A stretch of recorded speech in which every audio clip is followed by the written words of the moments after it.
আসসালামু আলাইকুম। আশার মিনি কিচেনে সকল বন্ধুদের স্বাগত জানিয়ে শুরু করছি। আজকে আমি নিয়ে এসেছি দুর্দান্ত স্বাদের বেগুনের একটা নিরামিষ রেসিপি নিয়ে, যেটা ভাত, রুটি, পরোটা সব কিছুর সাথে খেতে দারুণ লাগে আর খুব কম সময়ের মধ্যে এবং সাধারণ কিছু ঘরোয়া মশলা দিয়েই তৈরি হয়ে যায়। আর একদম নতুন পদ্ধতিতে বানানো এই রেসিপি একবার বানিয়ে দেখুন। যে বেগুন খেতে পছন্দ করে না সেও কিন্তু আঙুল চেটেপুটে খেয়ে নেবে।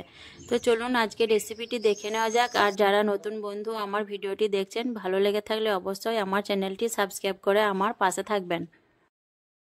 রেসিপি বানানোর জন্য দেখুন এখানে আমি একটা এরকম সাইজের বেগুন নিয়ে নিয়েছি। আপনারা চাইলে বেগুনের পরিমাণটা বাড়িয়ে নিতে পারেন। তো আমি বেগুনটা দেখুন কেটে নিচ্ছি। প্রথমে আমি বেগুনের মুখটা কেটে বাদ দিয়ে দিলাম। তারপর আমি মাঝ বরাবর এইভাবে কেটে নিয়ে মাঝারি সাইজ করে আমি বেগুনটা কেটে নেব, দেখুন পিস পিস করে। আর বেগুনের এই নিরামিষ রেসিপিটা খেতে কিন্তু অসাধারণ লাগে। গরম ভাত, রুটি, পরোটা সব কিছুর সঙ্গে কিন্তু খেতে পারবেন। আর যারা খেতে অপছন্দ করে তারাও কিন্তু আঙুল চেটে পুটে খেয়ে নেবে। তো দেখুন বেগুনটা আমি এভাবে করে কেটে নিলাম। সবগুলো বেগুন এইভাবে কেটে নিয়েছি। তারপর আমি বেগুনগুলো দেখুন বাটির মধ্যে পানি নিয়েছি। দিয়ে আমি বেগুনগুলো পানির মধ্যে দিয়ে ভালোভাবে বেগুনগুলো একটু ডুবিয়ে নেব। আর এখানে আমি দেখুন এরকম সাইজের দুটো আলু নিয়ে নিয়েছি। খুব বড়ও না আবার খুব ছোটও না।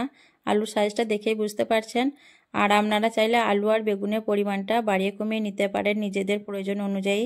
দিয়ে আলুগুলো দেখুন আমি কেটে নিচ্ছি।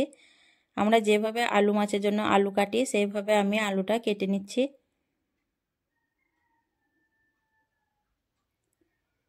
দেখুন আলুগুলো আমি এইভাবে করে কেটে নিয়েছি।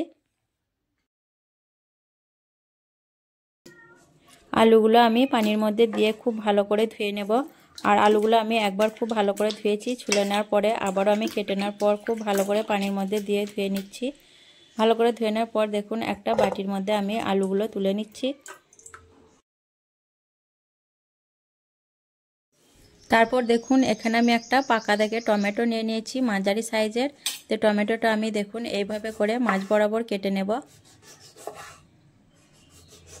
আর টমেটোটা কিন্তু পাকা দেখে নিতে হবে, তাহলে একটু টক টক ভাব হবে। দেখুন এইভাবে আমি টমেটোটা কেটে নিয়েছি। তারপর আমি একটা মিক্সিং জার নিয়ে নিয়েছি, তার মধ্যে আমি টমেটোটা নিয়ে নিলাম।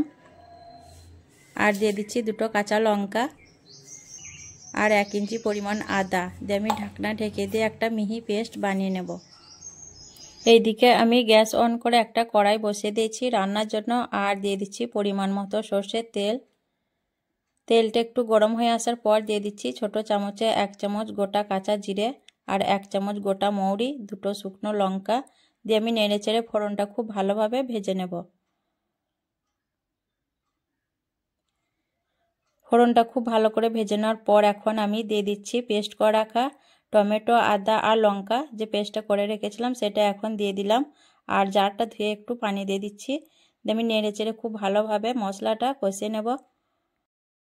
এইদিকে মশলাটা কষানো হতে থাক আর আমি এইদিকে একটা মশলা আবারও বানিয়ে নেব। এখানে একটা বাটির মধ্যে আমি নিয়ে নিচ্ছি 1/2 চামচের থেকেও কম ধনে গুঁড়ো, 1/2 চামচের থেকেও কম জিরে গুঁড়ো আর 1/2 চামচের থেকেও কম লঙ্কা গুঁড়ো। ঝালটা অবশ্যই নিজেদের পছন্দ অনুযায়ী দিবেন। আর 1/2 চামচের মতো হলুদের গুঁড়ো, 1/2 চামচের থেকেও কম দিয়ে দিলাম কাশ্মীরি লাল লঙ্কা গুঁড়ো কালারের জন্য। আর দিয়ে দিলাম পরিমাণ মতো নুন। দিয়ে আমি অল্প পানি দিয়ে দেবো। দিয়ে চামচের সাহায্যে আমি মশলাটা খুব ভালোভাবে গুলে নেব। মশলাটা দেখুন খুব ভালোভাবে এরকম করে গুলে নিতে হবে। এইদিকে দেখুন মশলাটাও কিন্তু খুব ভালোভাবে কষানো হয়ে গেছে। এখন আমি একটু নাড়াচাড়া করে নিচ্ছি। তারপর আমি এখানে দিয়ে দেব যে মশলাটা তৈরি করলাম সেই মশলাটা এখন দিয়ে দিচ্ছি। আমি বাটিটা ধুয়ে অল্প পানি দিয়ে দেব। বাটি ধুয়ে আমি অল্প পানি দিয়ে দিলাম। তারপর দিয়ে দিচ্ছি কেটে রাখা আলুগুলো। আলু দেওয়ার পর আমি নেড়েচেড়ে মশলার সঙ্গে আলুগুলো খুব ভালোভাবে মিশিয়ে নেব। আলুগুলো ভালোভাবে নেড়েচেড়ে মিশিয়ে নেওয়ার পর এখন আমি ঢাকনা ঢেকে দিয়ে 5 থেকে 6 মিনিটের মতো হতে দেব। তাহলে মশলাটাও খুব ভালোভাবে কষানো হয়ে যাবে আর আলুটাও কিছুটা সেদ্ধ হয়ে আসবে। এইদিকে আমি একটা বড় বাটির মধ্যে কেটে রাখা বেগুনগুলো নিয়ে নিলাম। তারপর দিয়ে দিচ্ছি 1/2 চামচের মতো নুন, 1/2 চামচের মতো হলুদের গুঁড়ো, 1/2 চামচের মতো লঙ্কা গুঁড়ো আর দিয়ে দিচ্ছি চা চামচে 1 চামচ বেসন। দিয়ে আমি বেগুনগুলো খুব ভালোভাবে হাত দিয়ে মাখিয়ে নেব, যাতে মশলা আর বেসনটা খুব ভালোভাবে বেগুনের গায়ে লেগে যায়। বেগুনটা দেখুন আমি খুব ভালোভাবে মেখে নিয়েছি। এখন আমি বেগুনের বাটিটা সাইডে রেখে দেব। আর এখানে দেখুন আমি একটা ক্যাপসিকাম নিয়েছি আর একটা পাকা দেখে টমেটো নিয়ে নিয়েছি। দিয়ে ক্যাপসিকাম আর বেগুনটা আমি দেখুন এখন কেটে নেব। প্রথমে আমি ক্যাপসিকামটা কেটে নিচ্ছি।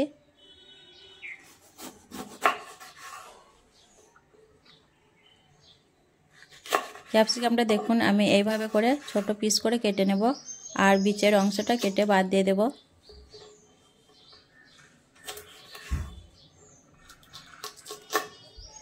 ক্যাপসিকামগুলো আমি এরকম ছোট করে কেটে নেব।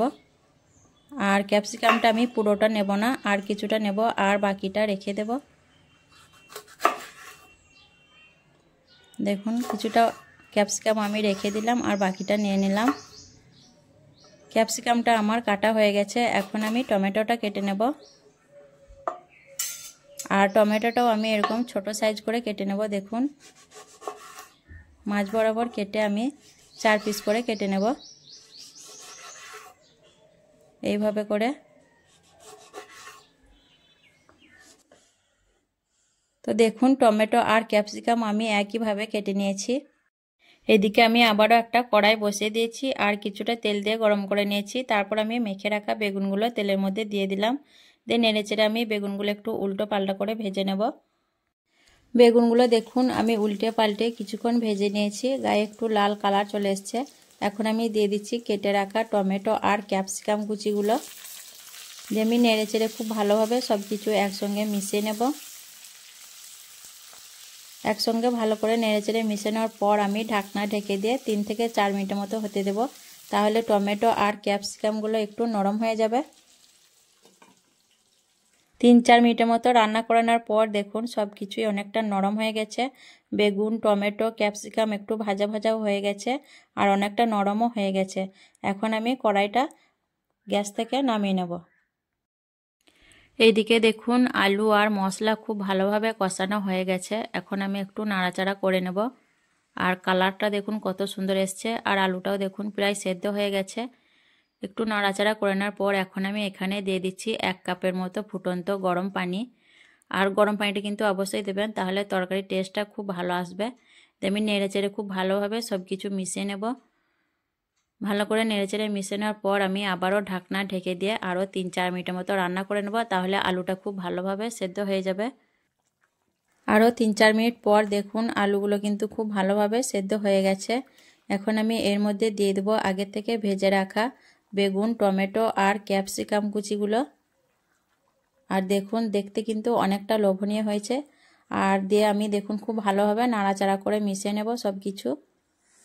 ভালো করে নাড়াচাড়া করে মিশিয়ে নেওয়ার পর আমি আবারও ঢাকনা ঢেকে দিয়ে আরও 3-4 মিনিটের মতো রান্না করে নেব, তাহলে বেগুন আর টমেটো ক্যাপসিকামগুলো খুব ভালোভাবে সেদ্ধ হয়ে যাবে। আরও 3-4 মিনিটের মতো রান্না করার পর দেখুন সব কিছু খুব ভালোভাবে সেদ্ধ হয়ে গেছে আর রান্নাটা দেখতেও কিন্তু অনেকটা লোভনীয় হয়েছে। এখন আমি এর মধ্যে দিয়ে দিচ্ছি চা চামচে 1 চামচের মতো চিনি।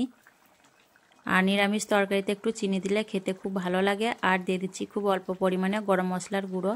আমি নেড়েচেড়ে খুব ভালোভাবে সব কিছু মিশিয়ে নেব।